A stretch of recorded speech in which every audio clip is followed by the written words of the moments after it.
review kay isa na ko ni sa lahi nga section po. Okay, let's start na. In the module 1, our examination is prelim, composed of 30 questions only, and the coverage for the exam, kindly take note ayun, is the organization and production management, intermittent production process, management functions, management theories, organizational structure, organizational growth, principle of organizing, staffing, and employee selection. For the module 1, so yung una is what is production. So, the production management, that is the process on which planning, organizing, directing, and controlling all the activities involved in producing goods, producing services efficiently and effectively. So its primary objective for that, para to ensure that the products are produced the right quality, the right quantity, and the right cost, and the right time, while maximizing the use of variable resources. So the importance of production management, yung una, to ensure the efficient use of the resources, the raw materials. Example lang na, reduces the production cost, improves the product quality, increases the customer satisfaction, di ba? Enhances the business competitiveness, and helps the organization achieve their goals. And for the intermittent production process naman, pag intermittent process, that is the production where the products are manufactured in a small batches or individual units according to the customer requirements, according to the customer needs, wants, and yun, so on. No?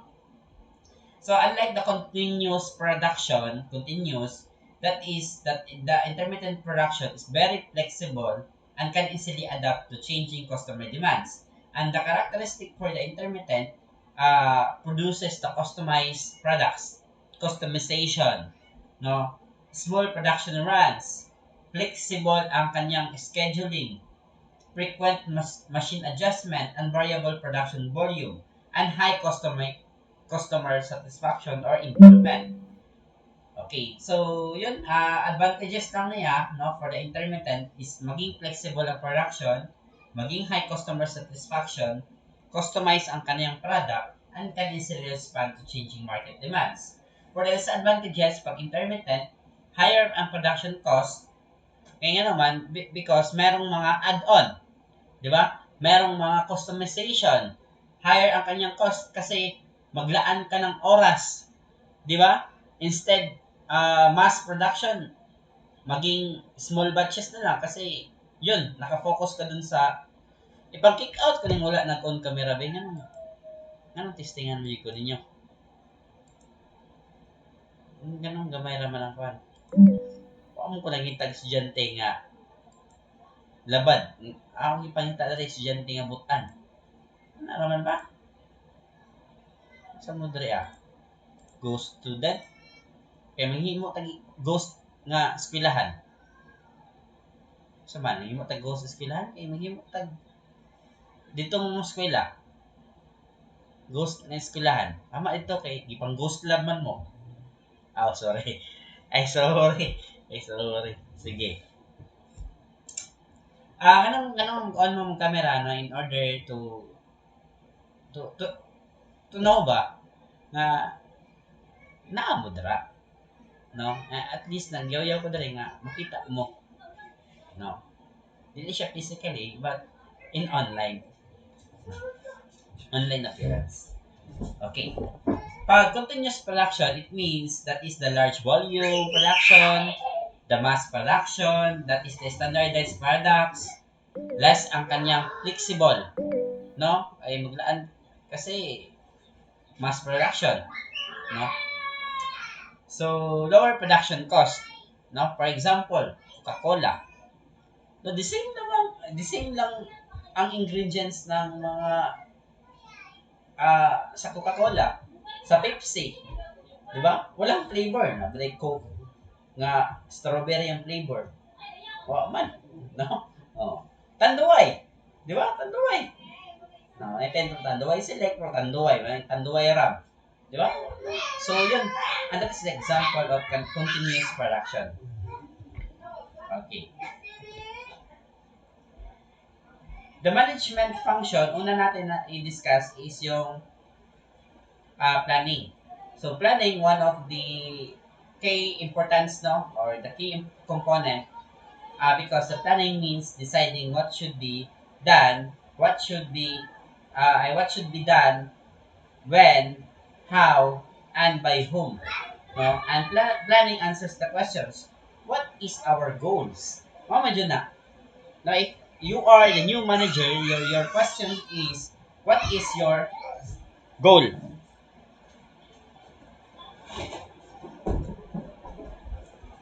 Goals kung konportahan kay naibata sa ba. How can we achieve our goal? Diba? And what resources are needed? Yan.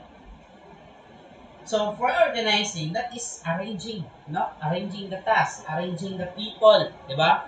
Arranging the machine, arranging the materials, money, information, pwede arranging time, arranging schedules, di ba? Meron tayong mga shifting. For example, sa mall, if you are the manager, di ba, na ay shifting, na ay mag-duty of morning, na ay mag-duty of evening. Kung naka sa tawag gani, call center, na ay duty sa morning, na ay duty sa evening. So, that is arranging time. That is part ng organizing. For the staffing naman, means hiring the right people for the right jobs. Kung yung employee, that is papasok doon si HR. No, HR, that is the human resource management. Papasok doon. Pag sa human resource management, mag-hire, dapat, dili siya, backer system. No, mo dyan yung sakit sa Pinas, kinaay backer system. Kung nag-hiring tayo ng accountant, dapat accountant talaga. CPA talaga. Di lang graduate as accountancy. No, dapat CPA. No, dili lang ba? Yan na ba? So, dapat hiring the people, the right people for the right job. For the recruitment, for the selection, for the training, and placement. Dili kay tao kanikuan, i-hire ka. Ano mo kung sa mga ito, magdampa? No, pag sure. 4, leading. Ang leading, that means motivating. Motivating the employees to work together toward organizational goals. Isang good leader, inspired employees. Good leader, communicate effectively. And good leader, resolve the conflict. Pag you are the good leader po, students, dapat, advice na po sa inyo hapohon, dapat you are preventive, not accurative. Kung ma-predict ni mo, pagbuhaton na ako ni, na ay problema mahitabo, so that, dito na ka mag-cure. Kung mahitabo, kung wala pa yung problema, i-prevent na siya. No, dapat maging preventive ka, dili curative nga leader. Okay. At least, ano ba? Bantayan na niyo, ha? Okay. Okay, kung nang usahay, baka na sige, preventive. Example lang, ha? Si Bansag. Naging behavior na niya. Ang sigig ka late sa duty. Kay sigig kahubog. Hangover preventing, kinagawal-wal, no? Nagka-club. Diba? So, yun, straight ang kalate. So, dapat, 2 days, 3 consecutive late, yun, maging preventive ka. Ay mo nang magpasulat ka siya o kuhan, explanation letter. Yun, no? Para mag-learn siya ba, dili, curative na ka, hapit na ma-terminate, dito lang siya istoryahan. And controlling naman means measuring the actual performance against planned objective. If problems are found, the managers take corrective actions. And the management theories. So we have the classical management theory. ang classical management theory, that is efficiency and productivity. And the focus for that is strict organizational hierarchy, no? Division of labor and clear authority. So next naman, the behavioral management theory is about the employee motivation and behavior. Now believes that satisfied employees become productive employees. For example, kung si Agan satisfied siya sa kanyang salary, 500 per day, aray ko, no? So it means maging productive siya. Productive siya, good for 1 month lang. After 2 months, after 1 month na, kita na trabaho eh. Sure, gamay sa 500. 500 plus, dili na siya enough. No? Dako bag income ang namaligya og pandesal sa inyo ha, malunggay pandesal. No? So yun, dapat sir pila jud ang sweldo sa employee no para maging satisfied. 2,000 per day. Kaya maka-monthly na kana og hundaklik. No? So yun, that is behavioral management theory. Plus, dili mali mangutana kung pila ang sweldo. Kung ma-apply ka, mangutana di ka pila yung sweldo. Kung malain ang kuhan, HR, what ilabot? Mangutana man ta. Mangutana jud mo, dili kay lamig kay sa paminaw nga nakatrabaho ka, nadadawat ka sa trabaho, yang sweldo day nagsakit imong buot. Nga naman, you are creating toxic environment. No, within the workplace, nga naman, you are not satisfied with your salary. So maging toxic ka. Magsige ka pang daot dito. Ano pangutana daan pila ang sweldo. Kung paano ko eh, sweldo nila. Okay, for the system theory naman, views the organization as one of the interconnected system, no? Every department affects another department. For example, if production delays occur, marketing and sales will also be affected. No, for example, nagpacking ta, nya karon kulang og karton. So, ma-delayed. Di ba yan, nag-aapas tagpila ka karton ito ma-deliver. So, ma-delayed. So, it means that is the system theory. No, pag merong problema doon sa una, so, sa huli is apektado talaga. Kaya naka-system man siya. No? So, yun. For the organizational structures naman, that is the functional structure, employees are grouped according to specialization. The department includes, meron tayong org structure na taha, functional structure, natay by departments. Meron tayong finance, meron tayong marketing, meron tayong production, meron tayong human resources.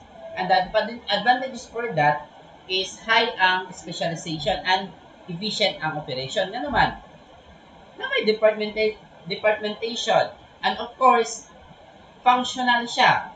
No? Because mag-function ka doon based sa inyong skills. Based sa inyong job description. Kung mag-work mo class, pohon, hapit na baya. No? Sunod tuig. Kung ka-OJT mo. No? So, sunod tuig, makatrabaho mo class, pag ma-hire mo, pangayo sa inyong job description. Para makabalo ka, asa na kataman. Dili, kay imong trabaho, accounting, nga waka balo sa job description. Dako, kay ng accounting, no? Nga karon waka balo sa job description nimo.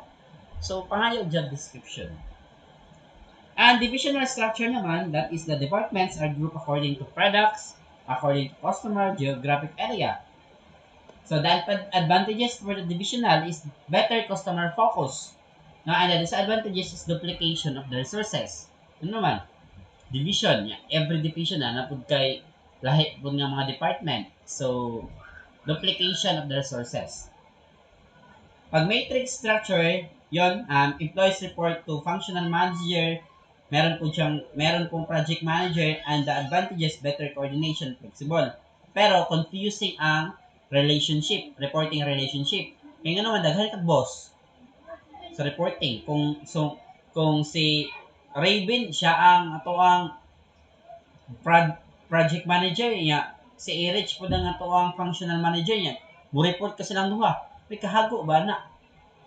No, pwede isa lang. No? So, yun. Ang team-based structure naman, employees work in cross-functional teams. Advantages is innovation and collaboration. Kaya team-based structure by team.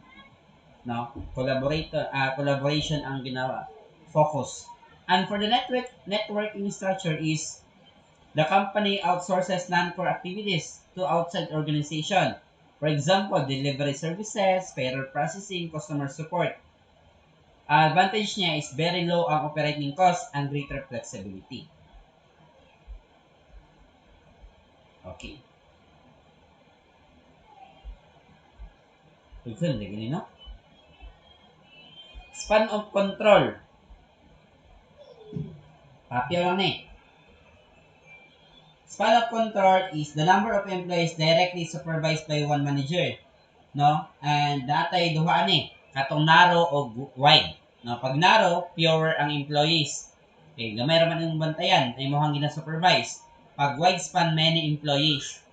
Diba? Advantage po niya, pag narrow is matutukan yun mo siya. Pero wide, kapra sa stikas, si Doc Juben, very wide span of control na iya ha. Dagan siya bantayanan. No? Dili raman ang non-teaching and teaching. Pwede po ang student. Pwede po ang mga alumni. No? Daghan kayo ba? So yun. Mga stakeholders. No? That is wide span of control. Unity of command, each employee should receive instruction from one only supervisor. Daw.